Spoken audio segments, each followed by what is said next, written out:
আসসালামু আলাইকুম। আমার এই ছোট্ট কিচেন চ্যানেলে আপনাদের সবাইকে স্বাগতম। আজকে আমি আপনাদেরকে ব্রয়লার মুরগির রোস্ট রেসিপি দেখাবো। প্রথমে আমি একটি কড়াইতে তেল গরম করে তাতে আগে থেকে লবণ মেখে রাখা চিকেনগুলো ফ্রাই করে নিচ্ছি।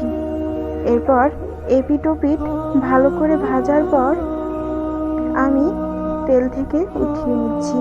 এ সময় চিকেনগুলো শক্ত করে ভাজা যাবে না, হালকা লাল লাল করে ভাজতে হবে।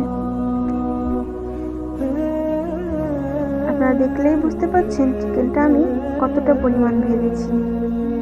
এ পর্যায়ে আমি একটি কড়াইতে তেল গরম করে তাতে পেঁয়াজ রসুন বাটা দিয়ে নিচ্ছি পরিমাণ মতো।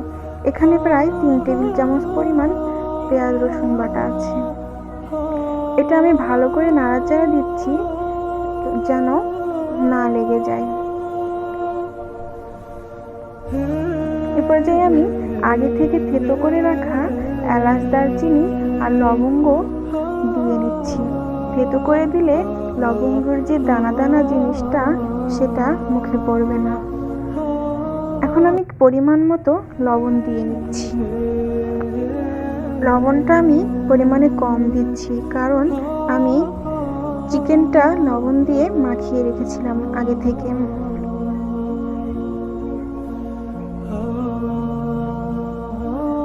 এই পর্যায়ে আমি বাদাম বাটা দিয়ে নিচ্ছি। বাদাম বাটা এখানে 2 টেবিল চামচ পরিমাণ আছে। বাদাম বাটা দিয়ে ভালো করে মশলাটা আমি কষিয়ে নিয়েছি।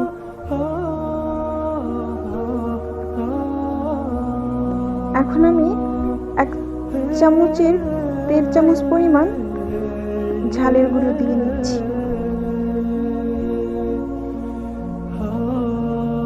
ঝালের গুঁড়ো দিয়ে ভালো করে নাড়াচাড়া দিয়ে আমি এতে পরিমাণ মতো আবার একটু ঝালের গুঁড়ো দিয়ে নিয়েছি, কারণ আজকে আমি রোস্টটা একটু ঝাল ঝাল করব তাই। এ পর্যায়ে আমি মশলাটা লেগে যাওয়ার ভয় থাকলে আমি হালকা দুধ দিয়ে মশলাটা কষিয়ে নিচ্ছি।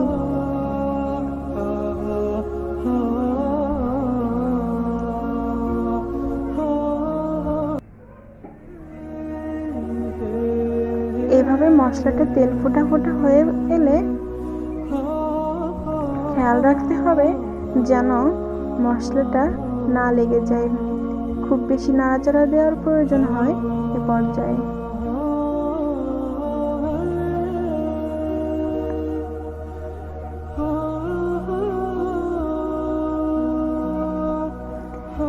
এখন আমি আগে থেকে ভেজে রাখা চিকেনগুলো একে একে এই মশলার ভিতর দিয়ে নেব।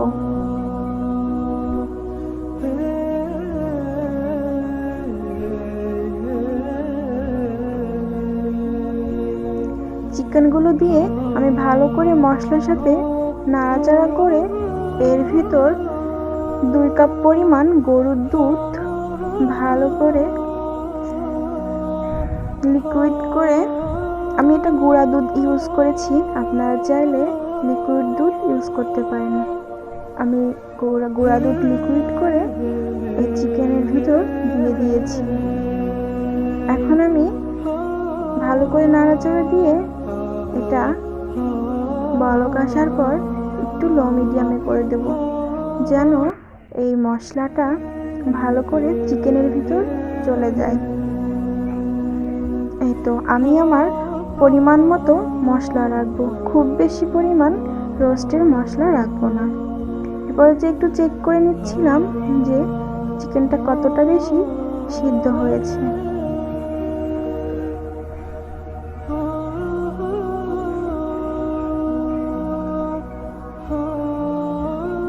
এই তো আলহামদুলিল্লাহ আমার চিকেন রোস্টটা কত সুন্দর হয়েছে। আমি মশলাটা মাখা মাখা করে রেখেছি, আপনারা চাইলে এর থেকে বেশি পরিমাণ মশলা রাখতে পারেন।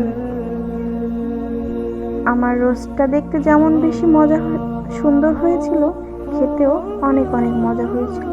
থ্যাংক ইউ আমার পাশে থাকার জন্য।